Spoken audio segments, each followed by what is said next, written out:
bastante tempo ainda. Muito bem, e a gente, claro, acompanhando tudo aqui.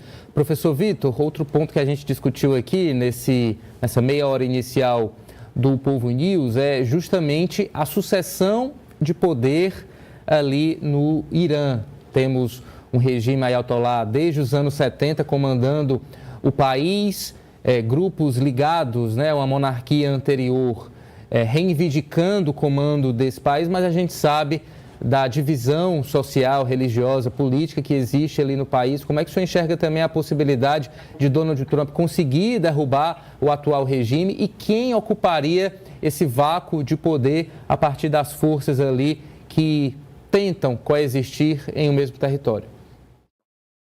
Então, se a gente pega a experiência da Venezuela como exemplo, a gente observa que não é só eliminar o líder supremo de um país que automaticamente se consegue uma sucessão de um governo da oposição. O Irã, claro, ele tem uma oposição muito bem organizada. Recentemente a gente teve manifestações muito grandes contra o atual regime, mas a gente precisa entender que o regime dos ayatolás, assim como o chavismo na Venezuela, ele é algo que está muito estruturado dentro da sociedade. Por mais que haja oposição, são grupos que se construíram uma base social e uma estrutura de governo também muito profunda. Então, não é só tirar o líder que automaticamente você consegue substituir todo um governo, não. Existem pessoas numa linha de sucessão, todo um aparato de governo para pensar essa sucessão, inclusive. Então, eu entendo que, assim, pode haver uma troca de regime, e isso vai depender muito de como internamente a coisa ocorre no Irã.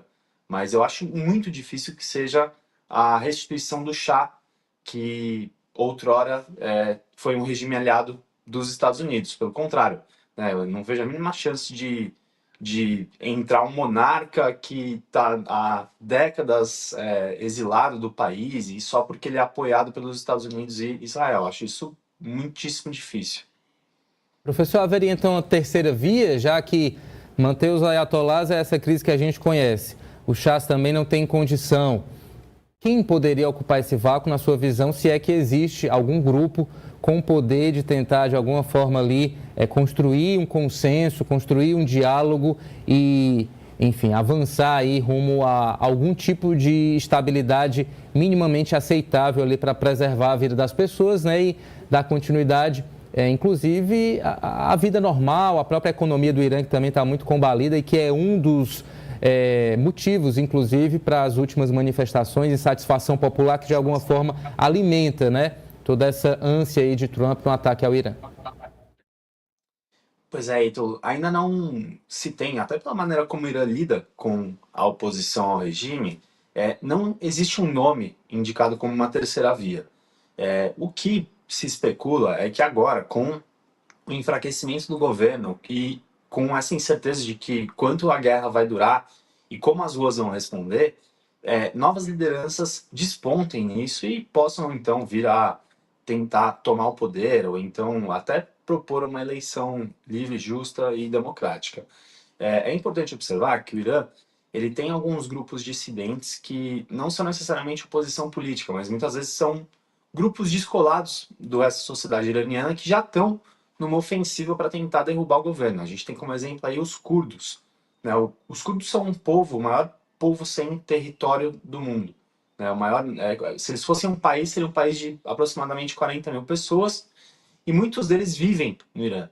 E já tem relatos de que alguns grupos desses curdos estão tentando uma troca de governo. Se isso vai funcionar, né? Acho que são cenários que a gente tem que observar pelos próximos dias. Tudo depende também de como vai seguir esses bombardeios, esses ataques de Israel e até a disposição do atual governo em negociar uma trégua ou não. Exatamente. Pontos importantes para a gente tentar aqui, nesse exercício de previsão, entender o que deve acontecer após o início dessa nova guerra. 8h42, mais uma vez, obrigado.